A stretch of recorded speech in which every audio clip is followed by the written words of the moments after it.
దాని తర్వాత రోహిత్ వేముల చట్టం గూడా కర్ణాటకలో తీసుకొచ్చారు. అన్ని రాష్ట్రాల్లో గూడా తీసుకురావాలన్న డిమాండ్స్ గూడా ఉన్నాయి.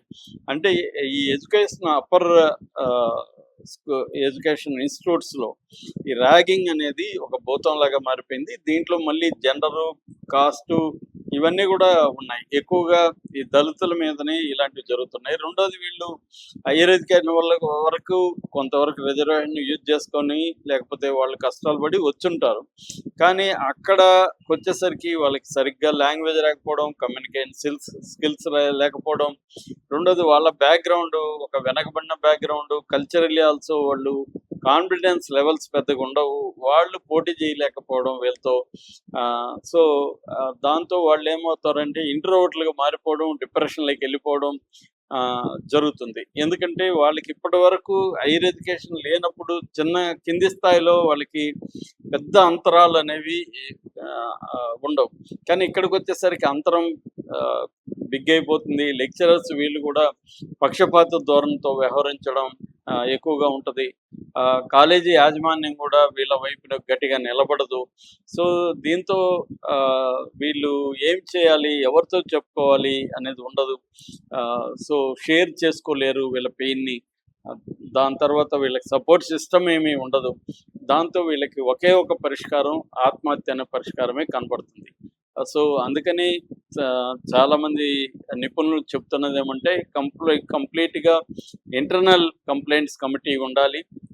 ఆ కంప్లెయింట్లు ఇవ్వగానే వాళ్ళు రియాక్ట్ అయ్యి వీళ్ళతో మాట్లాడాలి. అట్లాగే ఈ బాధితులు ఎవరైతే విక్టిమ్స్ ఉన్నారో వీళ్ళకి కౌన్సెలింగ్ గూడా ఇవ్వాలి. అంటే పెద్ద ఇన్‌స్టిట్యూట్‌లో సైకాలజీ ఆహ్, ఆహ్, చదువుకున్న లేకపోతే డాక్టర్స్, సైకాట్రిస్ట్‌లు గాని, సైకాలజిస్ట్‌లు గాని పెట్టడం, వాళ్ళకి కౌన్సెలింగ్ ఇప్పించడం, వాళ్ళకి సపోర్ట్‌గా నిలబడడం అనేది చేయకపోతే ఎక్కువగా ఈ వర్గాల్లోనే ఆత్మహత్యలనేవి మనకి కనిపిస్తూ ఉన్నాయి.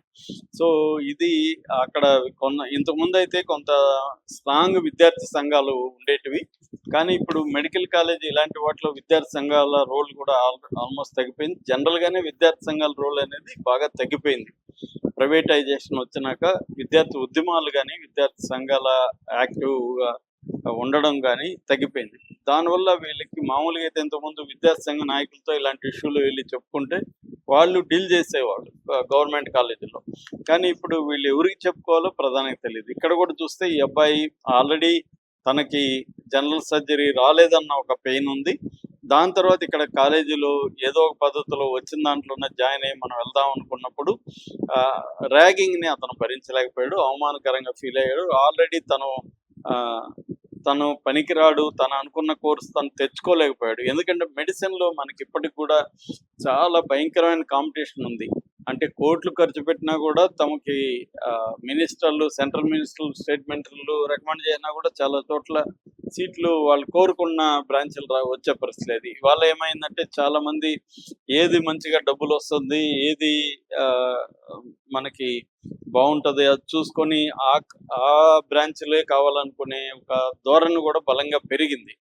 సో, అంటే ప్రైవేట్ హాస్పిటల్లు, స్టార్ హాస్పిటల్స్ ఇవన్నీ వచ్చిన తర్వాత మొత్తం ఓరియంటేషన్ చేంజ్ అయిపోయింది. దీనికి ప్రెషర్ కూడా విపరీతంగా ఉంటది మెడిసిన్‌లో. ఎందుకంటే వీళ్ళు మామూలుగా ఇంజినీరింగ్ కాలేజ్ అంటే చదవగానే ఏదో ఒక జాబ్ అయితే వస్తుంది. పెద్దదో, చిన్నదో. ఈ మెడిసిన్ ఏమో ఎంబీబీఎస్ చదవాలి, మళ్ళీ పీజీ చదవాలి, మళ్ళీ స్పెషలైజేషన్ ఎళ్ళాలి. ఇలాగా అది అంతు లేకుండా మినిమమ్ 10, 20 ఏళ్ళు చదువుకే పెట్టేయాల్సిన పరిస్థితి. దానివల్ల తీవ్రమైన ప్రెషరు, వాళ్ళ ఇంట్లో వాళ్ళు సపోర్ట్ చేయకపోవడం, అన్ని వైపుల నుంచి ఆ ప్రెషర్ అనేది వీళ్ళకి పెరిగిపోయి దానికి ఎక్కడ అవుట్‌లెట్ లేకుండా, సపోర్ట్ సిస్టమ్స్ లేకుండా, సైకలాజికల్ కౌన్సెలింగ్ లేకుండా ఆత్మహత్యలు చేసుకోవడం అనేది మనం చూస్తున్నాం. సురేష్ కేసు లేటెస్ట్ ఎగ్జాంపుల్‌గా చెప్పుకోవచ్చు.